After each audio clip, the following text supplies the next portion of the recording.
കാസർഗോഡ് ഇതിനിടെ രണ്ടിടത്ത് റീകൗണ്ടിംഗ് നടക്കുകയാണ്. റീകൗണ്ടിംഗ് ആരംഭിച്ചു. ബേക്കൽ, പുത്തിഗൈ ജില്ലാ പഞ്ചായത്ത് ഡിവിഷനുകളിലാണ് റീകൗണ്ടിംഗ്. ജില്ലാ പഞ്ചായത്ത് വരണാധികാരിയായ ജില്ലാ കളക്ടർ കെ ഇമ്പശേഖറാണ് ഇത് സംബന്ധിച്ച് ഉത്തരവിട്ടത്. ബേക്കലിൽ LDFും പുത്തിഗയിൽ UDFുമാണ് വിജയിച്ചത്. ഇത് ചോദ്യം ചെയ്താണ് എതിർ സ്ഥാനാർത്ഥികൾ റീകൗണ്ടിംഗ് ആവശ്യപ്പെട്ടത്. KV ബൈജു വിവരങ്ങളുമായി. ബൈജു, എത്ര വോട്ടിന്റെ വ്യത്യാസത്തിലായിരുന്നു ഇവിടുത്തെ ജയവും തോൽവിയുമൊക്കെ?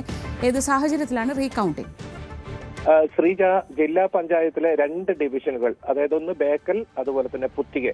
ഈ ബേക്കലിൽ 267 വോട്ടിന്റെ ഭൂരിപക്ഷത്തിലാണ് LDF സ്ഥാനാർത്ഥി വിജയിച്ചത്.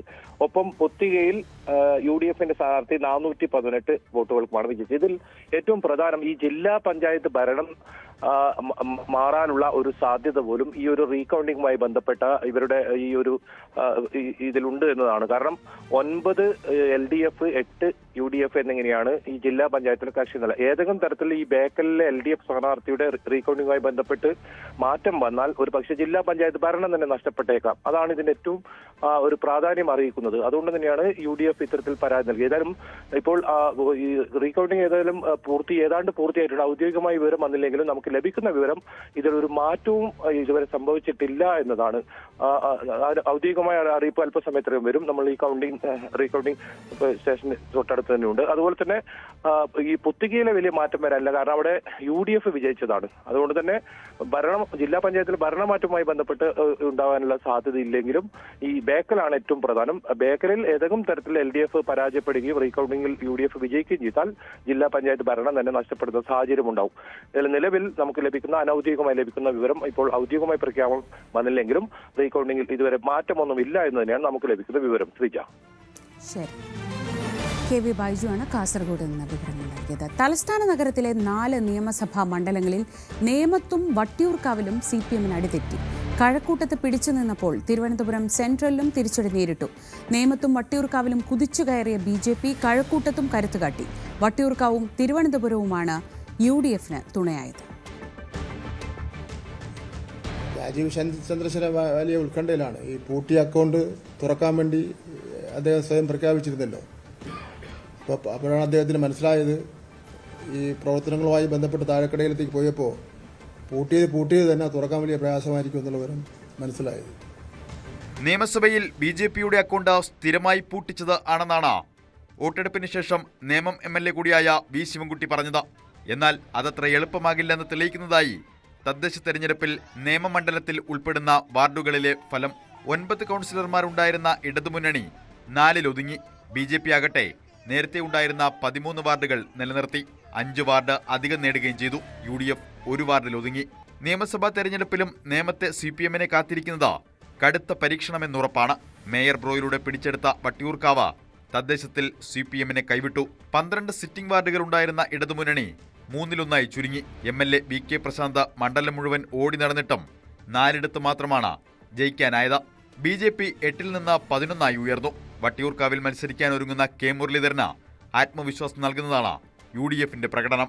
തിരിച്ചുവരവിന് സൂചന നൽകി 4-ൽ നിന്ന് 9 UDF സീറ്റുകൾ ഉയർത്തി.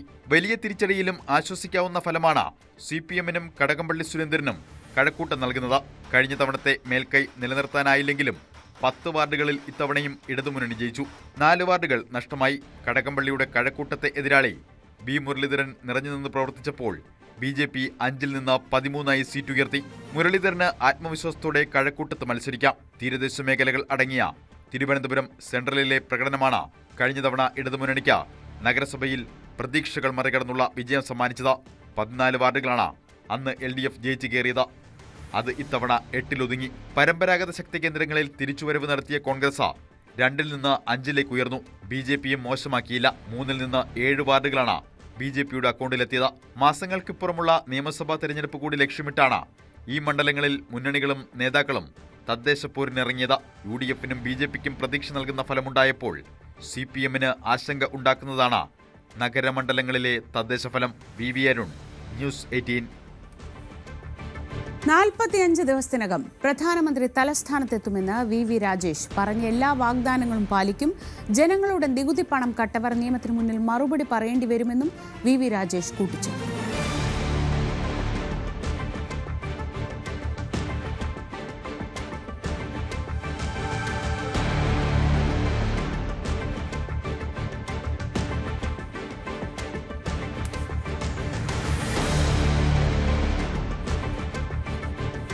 സംസ്ഥാനത്ത് തദ്ദേശ തെരഞ്ഞെടുപ്പിലെ ക്ഷീണമൊക്കെ നിൽക്കുമ്പോഴും ഇത്ര വലിയ തിരിച്ചടി തിരുവനന്തപുരം കോർപ്പറേഷനിൽ CPM ഒരിക്കലും പ്രതീക്ഷിച്ചതല്ല.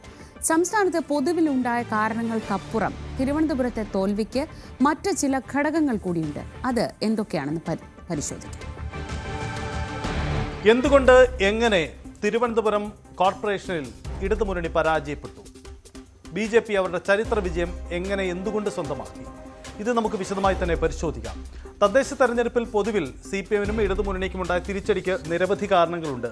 തദ്ദേശ തെരഞ്ഞെടുപ്പിലെ ഈ കാരണങ്ങൾ പരിശോധിക്കുമ്പോൾ ചില കാരണങ്ങൾ സംസ്ഥാന അടിസ്ഥാനത്തിലുണ്ടാവുന്ന കാരണങ്ങളാണ്, ചിലതാവട്ടെ പ്രാദേശികമായി രൂപപ്പെടുന്നതുമാണ്. അവരെ സ്വാധീനിക്കുന്ന വിഷയങ്ങൾ വ്യത്യസ്തവുമാണ്. ഇതേ കാരണങ്ങൾ തന്നെ തിരുവനന്തപുരത്തും പ്രകടമായിട്ടുണ്ട് എന്നതാണ് ചിത്രം. നമുക്ക് ആദ്യം സംസ്ഥാന കാരണങ്ങൾ പരിശോധിക്കുമ്പോൾ സംസ്ഥാന സർക്കാരിനെതിരായ വിലയിരുത്തൽ, അതായത് ഭരണവിരുദ്ധ വികാരം, അത് സ്വാഭാവികമായും തിരുവനന്തപുരത്തെ നഗരവാസികളെ സ്വാധീനിച്ചിട്ടുണ്ട്, അത് പ്രകടമായിട്ടുണ്ട്. മറ്റൊന്ന്, സർക്കാരിനെതിരെ ഏറ്റവും ശക്തമായി ഉന്നയിക്കപ്പെട്ട ശബരിമല വിഷയം, ശബരിമലയിലെ സ്വർണ്ണമോഷണ വിഷയം, അത് പ്രതിപക്ഷ രംഗത്തുള്ള കോൺഗ്രസും UDF-ഉം BJP-യും ഒരുപോലെ ഉന്നയിച്ചതാണ്. ഇത് സ്വാഭാവികമായും തിരുവനന്തപുരത്ത് ഏറെ ബാധിച്ചിട്ടുണ്ടാവാം, സ്വാധീനിച്ചിട്ടുണ്ടാവാം. പ്രത്യേകിച്ച് ഹിന്ദു വോട്ടുകൾക്ക് വലിയ സ്വാധീനമുള്ള തിരുവനന്തപുരത്ത് അത് നിർണായകമാവാം. പക്ഷേ അതിനുമപ്പുറം തിരുവനന്തപുരം നഗരസഭാ ഭരണം കൈവിട്ടതിന് മറ്റ് ചില കാരണങ്ങൾ കൂടിയുണ്ട്. കാരണം ഇതിലും മോശം രാഷ്ട്രീയ കാലാവസ്ഥയിൽ CPM-ന് ഭരണം കിട്ടിയ ഇടമാണ് തിരുവനന്തപുരം നഗരസഭ, അല്ലെങ്കിൽ നിലനിർത്തി പോന്നിരുന്ന ഇടമാണ് തിരുവനന്തപുരം നഗരസഭ. അവിടെ ഇത്ര വലിയൊരു തകർച്ച എങ്ങനെ ഉണ്ടായി എന്ന ചോദ്യമാണ്. അതിന് നിരവധി കാരണങ്ങൾ നമുക്ക് അതിൻ്റെ അടിസ്ഥാനത്തിൽ തന്നെ പരിശോധിക്കാം. ഒന്ന്, നഗരസഭയിൽ തുടർച്ചയായി ഭരണത്തിലിരുന്ന ഇടത് ഭരണസമിതിക്കെതിരായ വികാരമാണ്. അതിന് ഒരു ഉത്തരവാദി നിലവിലുണ്ടായിരുന്ന മേയർ ആര്യ രാജേന്ദ്രൻ കൂടിയാണ്. അത് പരാമർശിക്കാതെ പോകുന്നത് ശരിയല്ല. കാരണം ആര്യ രാജേന്ദ്രനെ വലിയ സാധ്യതകളും വലിയ നേട്ടങ്ങളുമായിട്ടാണ് ഇടതുമുന്നണി മേയർ സ്ഥാനത്തേക്ക് കൊണ്ടുവരുന്നത്. സംസ്ഥാനത്തെ രാജ്യത്തെ തന്നെ ഏറ്റവും പ്രായം കുറഞ്ഞ മേയർ എന്നതായിരുന്നു ആ ചൂണ്ടിക്കാണിച്ചത്. പക്ഷേ ആ രാഷ്ട്രീയ തീരുമാനം പിഴച്ചുപോയോ എന്നതാണ് പിന്നീടുണ്ടായ ചില സംശയങ്ങൾ. അനാവശ്യമായ പല വിവാദങ്ങളും ഉണ്ടായി.